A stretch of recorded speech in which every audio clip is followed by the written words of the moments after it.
ቦቼና ዴቭ ወደ አፍላ ፍቅር የሚመለሱት ክፍል ስንት ላይ ነው? ክፍል ስንት እንደሚመለሱ ታውቋል ማለት ነው። ሰላም ወደ ቻናል ቤተሰቦች እንደምን አላችሁ? ዛሬም በአዲስ ቪዲዮ መጥቻለሁ ማለት ነው። ቪዲዮአችንን ላይክ ማድረግ እንዳትረሱ፣ ቫይራል ይወጣ ስላል አይደለ ቪዲዮአችንን ላይክ አድርጉ ማለት ነው። አሁን ወደ ቪዲዮ እመጣለሁ ማለት ነው። እንግዲህ ቦቼና ዴቭ ሁላችሁም እንደምታውቁት ከአፍላ ፍቅር ከወጡ ትንሽ ሰንበትበት ብለዋል።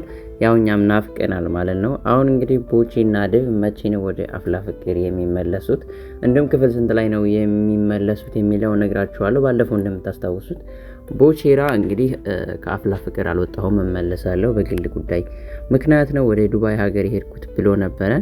አሁን ደግሞ ቦቼራ ከዱባይ ተመልሶ አፍላ ፍቅር ላይ የሚገባው ክፍል ስንት ነው የሚለውን እነግራችኋለሁ ማለት ነው። እንዲሁም እንግዲህ የሁላችሁም ጥያቄ የነበረው ዴቭስ አይመለስም እንዴ፣ ዴቭስ ወደ አፍላ ፍቅር መቼ ነው የሚመለሰው የሚሉ ኮሜንቶች በዝተው ነበር ማለት ነው። ዴቭ እንግዲህ ከአፍላ ፍቅር አልወጣም ማለት ነው። ዴቭ ከአፍላ ፍቅር ላይ የቀረው አዲስ የሲኒማ ፊልም ለመስራት እንዲሁም የገጠር ካራክተር ለመስራት ከአዲስ አበባ ውጭ ወደሚገኝ ቦታ ወደ ገጠራማ ቦታ ለቀረጻ ስለሄደ ነው እንጂ ከአፍላ ፍቅር አልወጣም ማለት ነው። እንግዲህ ዴቭ ያንን ፊልም እንደጨረሰ ቀረጻው እንዳለቀ ወደ አፍላ ፍቅር የሚመለስ ነው የሚሆነው ማለት ነው።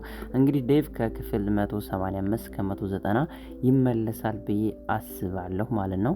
ወደ ቦቼ ስንመጣ ቦቼ እንግዲህ ትናንትና ከአፍላ ፍቅር ተዋናዮች ጋር እንዲሁም ላይቭ ላይ ሲናገር እንደሰማሁት ከሆነ እንግዲህ ቦቼ ኦልሞስት የሄድኩበትን ነገር ጨርሻለሁኝ። እንዲሁም አሁን አፍላ ፍቅር ክፍል 182 አካባቢ ነው የሚገኘው።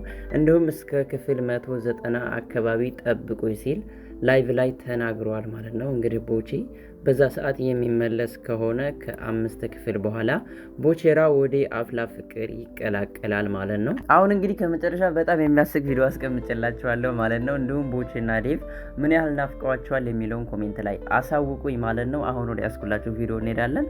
መልካም መዝናኛ። ቪዲዮአችን ላይክ አድርጉ። ኤልፒን ፒክቸርን ሰብስክራይብ አድርጉ። አለዛ ያሬድም ወደ ካናዳ ነው የምልከውና ደግሞ ጸጋንም ለደመራ አሳልፌ ይሰጣታለሁ። አሁንም አለደረጋችሁ በቃ ቦቼራን ከዱባይ ነው የመልሰው።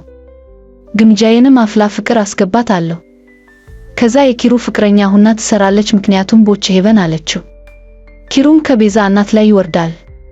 አሁን ሰብስክራይብ አድርጉ። አለዛ የመጨረሻ ማስጠንቀቂያ አለኝ። ፊዮሪ ኩላሊት ስትለግስ በዛው ነው የማስቀራት ዋ ከዛ ብርኩም ራሱን ያጠፋል።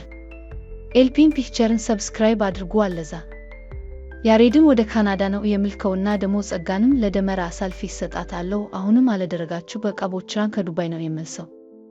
ግምጃዬንም አፍላ ፍቅር አስገባታለሁ።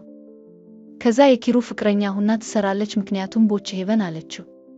ኪሩም ከቤዛ እናት ላይ ይወርዳል። አሁን ሰብስክራይብ አድርጉ። አለዛ የመጨረሻ ማስጠንቀቂያ አለኝ። ፊዮሪ ኩላሊት ስትለግስ በዛው ነው የማስቀራት ዋ ከዛ ብርኩም ራሱን ያጠፋል።